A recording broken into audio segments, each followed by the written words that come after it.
provo a raccontarvi, non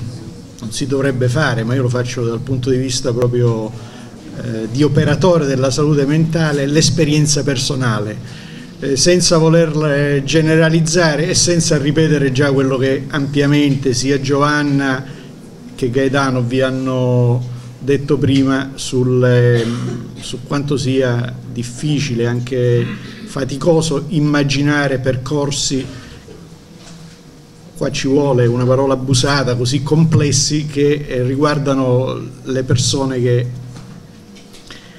non per loro scelta finiscono dentro gli ospedali psichiatrici giudiziari.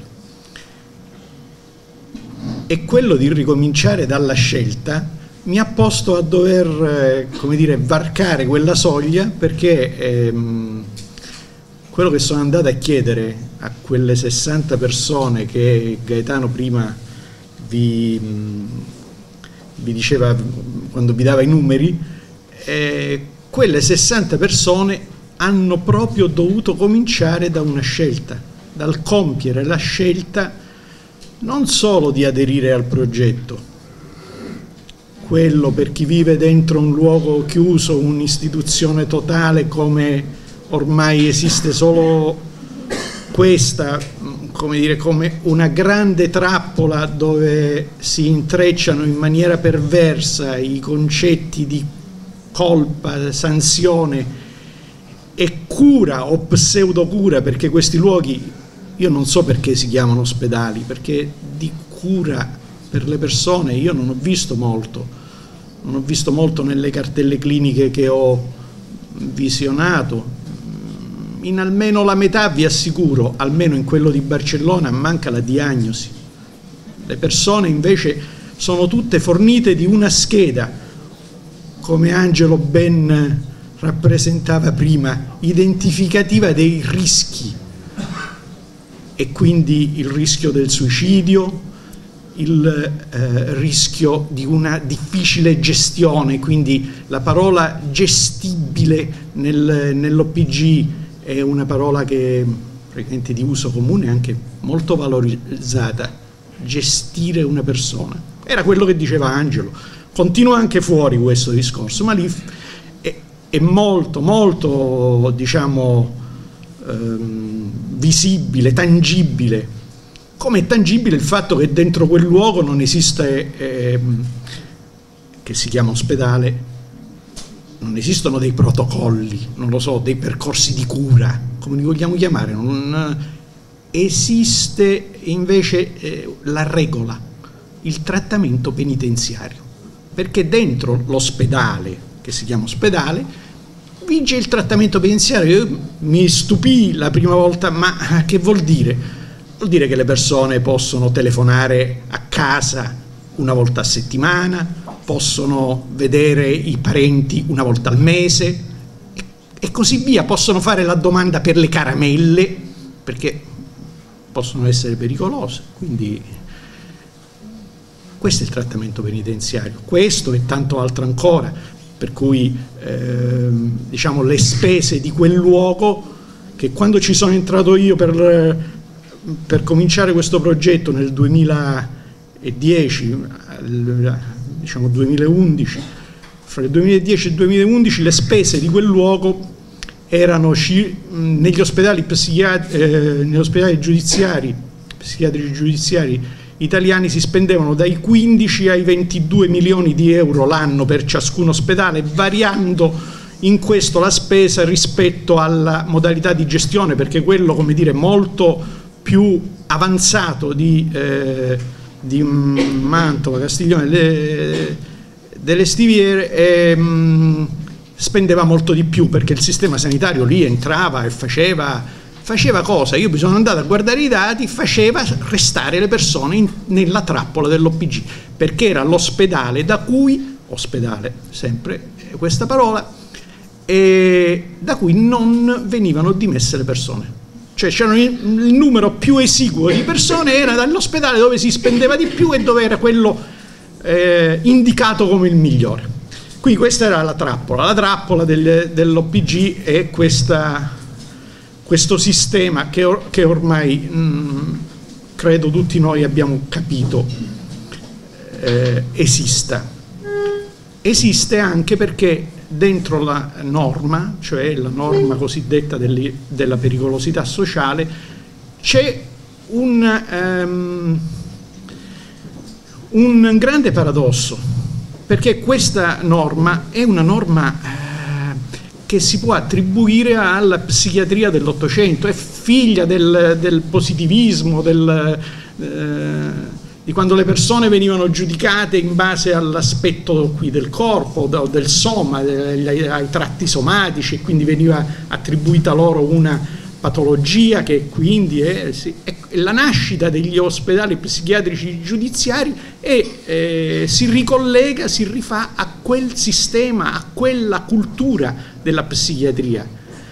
che purtroppo lascia ancora molte tracce, e lascia molte tracce anche nella magistratura, come Giovanna prima vi diceva, che è diventata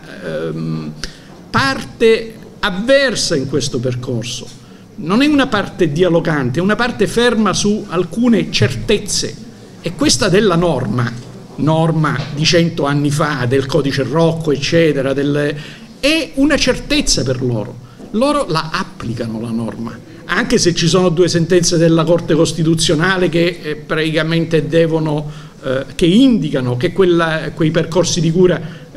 non si possono fare in OPG, e quindi si può prevedere una alternativa. Bene, io non vi voglio annoiare su questo, vi dico solo qual è la mia esperienza. Le persone hanno capito, quindi io mi aspettavo di incontrare una difficoltà nel esporre anche un progetto così complesso. Noi abbiamo fatto firmare ognuno una sintesi di quello che Gaetano vi ha detto, che già immaginate che raccontarlo era difficile, ma immaginate averne l'adesione, e dentro l'adesione dovevamo chiedere alle persone di mutualizzare le risorse, cioè questo è il progetto, ci sono queste risorse, c'è un capitale, è per voi, serve per voi, però voi lo dovete mettere tutto insieme per rendere possibile l'investimento che genererà le risorse per questo capitale. Non è così facile. Certo, noi avevamo pure la necessità di fare questo, nel senso che non potevamo dare alle persone, anche perché il Ministero ce l'aveva espressamente chiesto, come dovete trovare una forma giuridica in grado di garantire che quelle risorse siano impegnate per loro e non distribuite, e questo sarebbe stato per molti di loro, in quella situazione di dentro fuori, un pensare alla libertà come la libertà soprattutto dal luogo di contenimento. Le parole sono però anche importanti. Noi abbiamo cercato pazientemente di spiegare, e a chi non capiva o chi tornava a non essere d'accordo, non abbiamo forzato nessuno. Alla fine però una sola persona ha strappato il progetto, noi abbiamo rispettato anche quella scelta. Tutte le persone in proroga, cioè prorogati alla data, cioè del progetto, sono state beneficiari, hanno aderito al progetto. Tutte le persone prorogate, tutte, noi non le abbiamo scelte, noi le abbiamo prese tutte, e questa è una grande differenza. È una differenza anche rispetto a quello che la Commissione Marino diceva quando ha fatto questa spettacolare incursione negli OPG. Diceva che c'erano i dimissibili. I dimissibili sono diventati una parola, ma i dimissibili rispetto a che cosa? Non si capiva bene, rispetto alla gravità del reato commesso. E vabbè, e allora io ti dico che ci sono dentro l'OPG persone che stanno per interruzione di funzione religiosa, ancora perché uno è entrato in costume da bagno in chiesa, ancora in OPG dopo 15 o 20 proroghe. E queste sono situazioni reali. Ecco, io vi vorrei parlare delle situazioni reali e di quelle situazioni reali che in qualche modo rappresentano gli strumenti che abbiamo messo al servizio di questo progetto. Dico, io parlo qui come operatore della salute mentale. In effetti, insieme a Gaetano e ad Angelo, quel progetto lo abbiamo pensato e lo abbiamo proposto alla Cassa delle Ammende Giudiziarie. Anche quella è stata una sfida, perché la Cassa delle Ammende Giudiziarie di solito faceva solo piccoli interventi nelle carceri, e finanziare un progetto di questa portata, anche per loro c'è stato un percorso di condivisione faticosa e che è abbastanza lunga, diciamo, ma questo è un altro discorso. Per dire che dentro le istituzioni ci sono resistenze, nell'istituzione sanità, nei dipartimenti di salute mentale ci sono resistenze fortissime a gestire i progetti personalizzati, e soprattutto ci sono delle situazioni che io credo, anche dal punto di vista proprio della strategia, che qui dovremmo fare un'azione importante di lobby, un'azione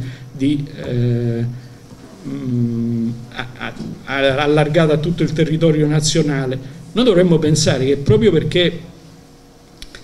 bisogna finanziarli questi progetti personalizzati, bisogna finanziarli invece di finanziare le strutture, ma come modalità bisogna prevedere che in ogni regione, anche la regione Sicilia ha un piano strategico che prevede i budget di salute, che prevede, però poi se vai a guardare i bilanci non ci sono i soldi per finanziare i progetti, e allora c'è un apparato teorico e una grande discrepanza, quello che dice la norma, la legge, e quello che nelle pratiche poi si va a individuare come fonte qua ci vuole quello che diceva Angelo, di guadagno per altri, non per le persone. Noi siamo ripartiti dalle persone, e con le persone, come diceva Giovanna, cosa abbiamo fatto? Io posso dire una cosa: io ho partecipato a un piccolo pezzo, durato circa un anno, un pezzo di percorso di uno di questi gruppi di persone che venivano tutte dall'OPG. Lo abbiamo chiamato gruppo di convivenza, protetto perché dovevamo dire ai magistrati che lì non c'era pericolo, e quindi è un gruppo di convivenza protetto, perché non abbiamo voluto chiamarlo comunità, ma di fatto era protetto dalla Madonna. Era una comunità, era una villa bella che a Messina, in un frazione, e questa protezione l'abbimme trovata, qui ci vuole, con le persone che circondavano quel piccolo villaggio, anche se all'inizio c'erano state, come si sa, in tutte queste esperienze, difficoltà, paure che vanno superate, vanno conosciute, affrontate. Lì abbiamo avuto il vantaggio che il responsabile delle forze dell'ordine condivideva molto questo, quindi diceva alle persone che sì, vabbè, le persone avevano paura, ma non esistono questi posti col cancello aperto, perché questa comunità chiaramente noi non la potevamo fare chiudendo il cancello o chiudendo le stanze, gli spazi comuni. Lo abbiamo fatto una comunità per tutte, per persone di OPG, 12 persone, un gruppo di convivenza, 12-13 persone sono passate da lì dal 2012, un paio d'anni fa, proprio per quelle che avevano bisogno un percorso un po' più prudente di dimissione. L'abbiamo fatta con i cancelli aperti, l'abbiamo fatta con gli spazi comuni aperti, quindi abbiamo detto, ormai è diventato pure un film, ma comunque un film famoso, che questo è possibile, si può fare. Noi lo abbiamo già fatto, lo abbiamo già sperimentato, quindi qua non è la questione di stabilire se le REMS sono adatte o no. Noi le persone le abbiamo tenute un anno, nessun aggravamento di misura di sicurezza c'è stato, nemmeno i magistrati hanno potuto, sono tutte passate a situazioni meno protette. Queste sono, di quel gruppo dei 60, 13 hanno beneficiato di questi, altri sono andati direttamente in famiglia, erano più pronti, oppure sono stati ospitati in strutture più leggere. Però una struttura protetta noi l'abbiamo fatta con i cancelli aperti, con gli spazi comuni autogestiti, senza servizi esterni, ma con un gruppo di persone che offrivano il sostegno necessario. Quel sostegno che io credo, quello bisogna finanziare. il sostegno necessario che nei percorsi, chiamiamola rete, quell'equipe che tutti noi abbiamo usato queste parole, però voglio dire che questa è un'esperienza concreta, l'abbiamo già fatta, esiste, l'abbiamo documentata, si può fare. E questa è un'altra cosa che diventa esperienza concreta. Vorrei dire che le parole delle persone, secondo me, sono importanti perché quando ho partecipato al percorso di superamento degli ospedali psichiatri, i manicomi, io sono contento di aver fatto tutte e due le cose così, cioè il manicomio e il manicomio più carcere, che è questo OPG. E sono contento perché ho visto che un sacco di persone, ho conosciuto, ho imparato, come diceva Angelo poco fa, sono state loro che ci hanno indicato un po' la via da percorrere. Sono state queste persone che abbiamo conosciuto, perché nel manualetto che Benedetto Saraceno fece al tempo del superamento degli OP c'era scritto: dopo la libertà la libertà di. Ecco, la libertà dall'OPG era, diciamo, quella che noi e che loro riconoscevano come quasi l'unica che potevano immaginare. Dentro le carceri e gli OPG italiani esiste una ricerca dell'Unione Europea finanziata all'Istituto di Statistica francese, che individua come il numero maggiore di suicidi nelle carceri e negli OPG italiani è il più alto rispetto alla popolazione dello Stato-nazione a cui è riferita, il più alto d'Europa. Cioè siamo a un numero più alto della Bulgaria o dove noi ci immaginiamo chissà quali situazioni di reclusione o di... Il più alto d'Europa è in Italia e vicini sono i francesi. Questa è la situazione, e allora riprendere, come dire, la direzione delle parole delle persone a noi è sembrata la cosa che ci ha guidato e che ci deve continuare a guidare, e le persone scelgono. Le persone, come dice Gaetano, stanno dentro un sistema che offre loro la possibilità di scegliere alternative, ma anche di desiderare, di sognarle le cose. E certo, noi, se devo dire una cosa, noi abbiamo avuto risorse limitate in questo progetto per poter sostenere quei desideri e per poter consentire forme di partecipazione come sarebbe giusto dare, anche come un debito che la società secondo me deve pagare nei confronti di una legge sbagliata, quella che riconosce che una persona, come dire, che commette un reato va poi giudicata non capace di partecipare al processo, non capace di intendere e volere, va poi a finire in una struttura detentiva. Ripeto, oggi la legge non dice che deve finire, dice che può, se gli applichi la misura di sicurezza detentiva, perché puoi fare altro, puoi utilizzare, quindi l'interlocuzione con la magistratura resta importante, anche se il magistrato, a me che sostenevo un percorso di cura diverso per una persona, mi disse ma lì il reato è avvenuto in comunità, io non posso mandarlo in comunità. E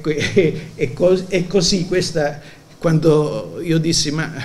lei il dubbio non ce l'ha che ci sono comunità diverse, dice ma la mia la mia decisione non si fonda sul dubbio, si fonda sulla certezza, quindi con buona pace di chi per decenni ha pensato che, come dire, il ragionamento si fondasse sul dubbio, e che, dico, senza citare gli illuministi e Norberto Bobbio, io credo che i dubbi noi ne abbiamo, come dire, avuti davanti tanti, anche mentre facevamo queste cose. C'è rimasto il coraggio di andare incontro a una sfida che è ancora grande, anche a partire dalle piccole cose che si possono ogni giorno cambiare, anche a partire da noi stessi e da quanto cambiamenti siamo capaci di fare, e sono necessari anche quelli. Vi ringrazio, vi auguro di poterci trovare.